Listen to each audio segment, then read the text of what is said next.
Hello po mga kababayan, si Dante Maravillas. Si Senator Robin Padilla mga kababayan ang sabi, inignore yung summon ng ombudsman in relation doon sa kanyang pagpapatakas kay Bato de la Rosa.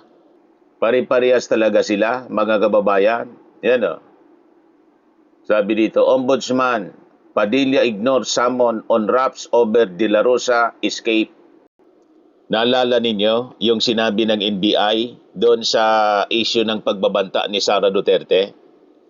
At yung sinasabi nilang Oplan Romanov, ipinatawag mga kababayan si Princess Maui para linawin yung sinasabing Operation Romanov, pati si Sara. Inimbita ng National Bureau of Investigation para magbigay ng detalye sa sinabing banta sa kanyang buhay ng tawag Operation Romanov. Kaya lang sabi ni former NBI Director Jimmy Santiago at pati mga kababayan sa lumabas na pagtatanong kay NBI Director Jeremy Loto, yung Operation Romanov, hindi man laban pala kay Sara. Lumabas na ang unang nagsambit ng Romanov, si Baste, na ang sabi ni dating NBI Director Jimmy Santiago, bantaan niya yon sa First Family. Ano ba? Hindi sumipot sa investigasyon ng NBI. Ganon din itong si Robin Padilla. Hindi sumipot mga kababayan si Robin Padilla sa summon. Inignore niya yung ombudsman. Pari-parehas ang pattern ng kanilang pag-uugali. Walang pagrespeto sa ating mga institusyon. Di ba po? Yan yung sabi kanina mga kababayan sa interview kay Boyeng Rimulya, Ombudsman Boyeng Rimulya. He has not responded. Hindi umano pinansin ni Senator Robin Padilla ang utos na magsumiti ng kanyang counter affidavit sa reklamong obstruction of justice ayon kay Ombudsman Boyeng Rimulya. Sa press conference ngayong Biyernes, sinabi ni Rimulya na hindi pa nagsusumite si Padilla at mas pinili umano nitong didmahin ang naturang utos na ipaliwanag ang kanyang panig. On June 23, Assistant Ombudsman Moreno Generoso asked Padilla and his fellow respondent, Senator Alan Peter Cayetano, and dismissed Senate Sergeant-at-Arms Maria O. Aplaska with a non-extendable period of 15 days in a June 3 complaint filed by Tindig Pilipinas. Kaya sabi po ni Ombudsman Rimulya, Padilla has not said anything about the cases and the summons given to him. Deadline has passed. He chooses to ignore the ombudsman. Then so be it, sabi po ni Rimulya. Well, we will decide the resolution will be done without his counter affidavit. That's his choice. Kahit hindi po hindi siya sumagot, wini-waive niya yung binigay sa kanya na pagkakataon na mag-submit ng counter affidavit. Pero hindi yun nang magpiprevent sa ombudsman na hindi siya tuluyan. So ipafile ang kaso laban sa kanya, obstruction of justice. Si Alan Peter Cayetano, I think, nag-submit na ng kanyang counter affidavit. Pero si inignore, mga kababayan, nitong si Robin Padilla. Tuluyan na po ninyo. Hindi po pwede yung ganyan. Di ba, mga kababayan? Sabi ni Boyeng, si Cayetano nag-submit ng kanyang counter affidavit pero hindi pa daw niya nababasa. I do not micromanage the cases here. He said when asked about Cayetano's complaints. Si Aplaska naman asked for a deadline extension, which the anti-graft body was granted. Ang penalty, mga kababayan, sa obstruction of justice up to 6 years imprisonment. Di sa bagay, sanay naman siyang makulong. At ang isa sa mabigat dito ay yung other than yung pagkakulong, perpetual disqualification din. Parang yung sa impeachment. Perpetual disqualification from holding any public office. So dapat tuluyan, mga kababayan, para hindi mamihasa ang mga katulad nitong opisyal ng gobyerno na walang pagrespeto sa ating mga institusyon. Ang feeling nila they're above the law. Manang-mana sa kanilang mga amo, mga kababayan. Masyadong entitled yung kanilang pagkatao, ang feeling nila po. Ngayon, nag-react si Robin Padilla tungkol doon sa racist statement ng China na ginawa tayong unggoy. Sabi po ni Robin Padilla, ang paglalarawan sa mga Pilipino sa isang mapanlait at nakakababang paraan ay hindi katanggap-tanggap at nararapat lamang na kondinahin, sabi po niya.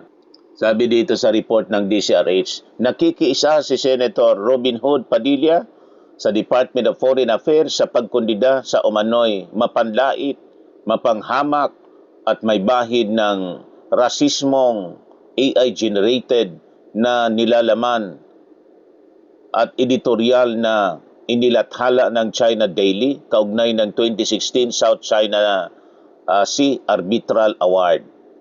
Sa inilabas na opisyal na pahayag nitong Friday, sinabi ng tanggapan ni Padilla na hindi dapat gamitin ang kalayaan sa pagpapahayag at pampulitikang diskurso bilang dahilan upang maliitin ang dignidad ng isang lahi o bansa. Ngayon, nag-react si Commodore Tariela. Sabi ni Commodore Tariela, ano ba ang mayroon ng China para hindi mo mapagsorry? Question ni Philippine Coast Guard spokesperson for West Philippine Sea, Rear Admiral J. Tariela, ang umano'y double standard ni Senator Robin Padilla sa mga isyong may kinalaman sa China. Ipinonto ni Tariela ang hinihikayat siya noon ni Padilla dahil sa paggamit ng karikature ni Chinese President Xi Jinping. Tila wala umanong ganitong utos ang senador. Ngayong viral ang AI-generated videos at cartoons ng isang state-run newspaper ng China kung saan inihalin tulad ang mga Filipino sa isang unggoy. Sa isang post, sinabi ni Padilla na genius creation o mano ni Tariela ang pag-escalate sa sitwasyon bilang wartime propaganda. Ang buong kasambayanang Pilipino, all of our government agencies already responded with this racist video. All the people na nakapanood ng video na ito ay galit na galit at ang ating pinakamagaling na senador na si Senator Robin Padilla ay tanggapin na lang daw nating unggoy tayong lahat. Ayon kay Padilla sa Storycon ng One Big News. Kaya yung tanong, mga kababayan, ni Tariela, doon sa satire, pinagsasorry mo ako, pero itong Chinese Embassy, hindi mo pinagsasorry dahil tanggap mo na unggoy tayo. Taga China po yung nagsabi, tanggap niya na unggoy tayo.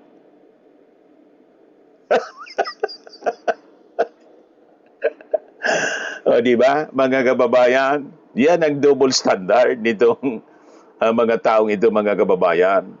Iniintay nga natin kung ano yung kung may statement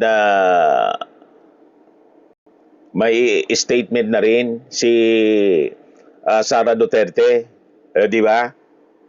Chiniko yung yung page niya. Wala pa ang pinakang latest yung statement niya sa day 4 ng impeachment trial. Pero dito sa panlalait sa atin ng China, tahimik si Sara Duterte. O, di ba? Tanggap din niya siguro na mga unggoy tayo. Sa ibang mga issue, ang bilis ni Sara Duterte na magpalabas ng statement. Pagdating sa China po, tahimik siya ngayon sa panlalait.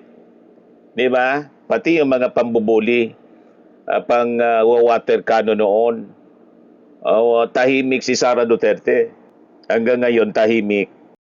Maglalabas siya ng mga statement pag, alimbawa, Chinese New Year. Magsasalita din siya na Chinese. Ay, nako, mga kababayan. Ito si Jay Tariela sa kanyang statement kanina. The Filipinos monkey. Kahit pa the Filipinos monkey. Kahit pa pro-China ka, kahit pa Chinador ka. Hindi daw siya papayag na tawagin siyang unggoy.